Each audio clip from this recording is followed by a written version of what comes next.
Hello po sa inyong lahat. Ang pag-aaralan natin ngayon ay pangalan. Uulitin ko po ha, pangalan.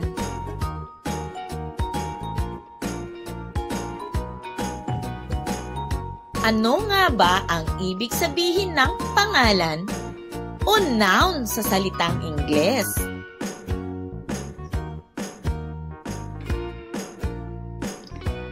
Ang pangalan o noun sa salitang Ingles ay mga salitang tumutukoy sa ngalan ng tao, bagay, hayop, lugar, o mga pangyayari. Ano nga ba ang ibig kong sabihin? Ang salita tulad ng ate at pangalan tulad ng Pedro ay mga salitang tumutukoy sa ngalan ng tao. Ang mga salita naman tulad ng lobo o ng bola ay mga salitang tumutukoy sa ngalan ng bagay. Ang mga salitang tulad ng aso at pusa ay tumutukoy sa mga hayop at ang mga salitang tulad ng kusina o ng salitang Maynila ay tumutukoy sa ngalan ng lugar.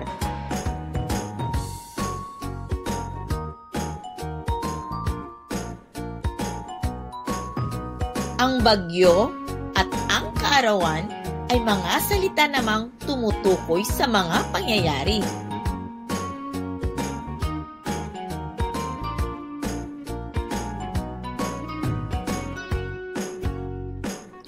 Ngayon, tayo ay gagawa ng pangungusap at ating tutukuyin kung alin sa mga salita ang mga halimbawa ng pangalan.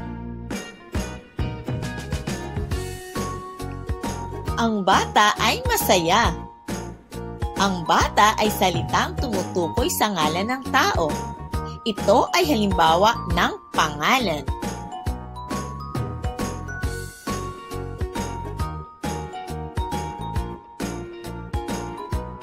Ako ay may bagong sapatos. Ang sapatos ay tumutukoy sa ngalan ng bagay. Ito ay halimbawa ng pangalan. Ang palaka ay maingay. Ang palaka ay tumutukoy sa ngalan ng hayop. Ito ay halimbawa ng pangalan.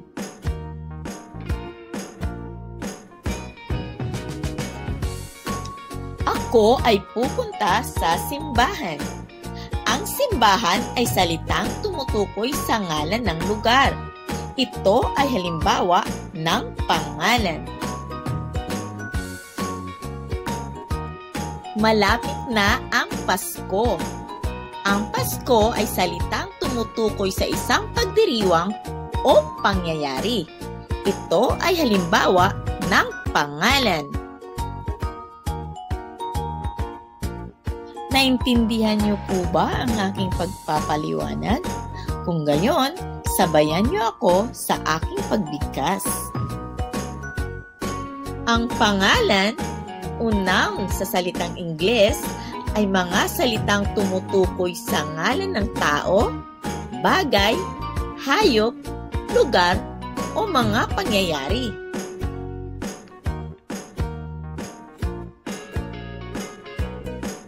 Maraming salamat at hanggang sa muling pagkatuto. Paalam!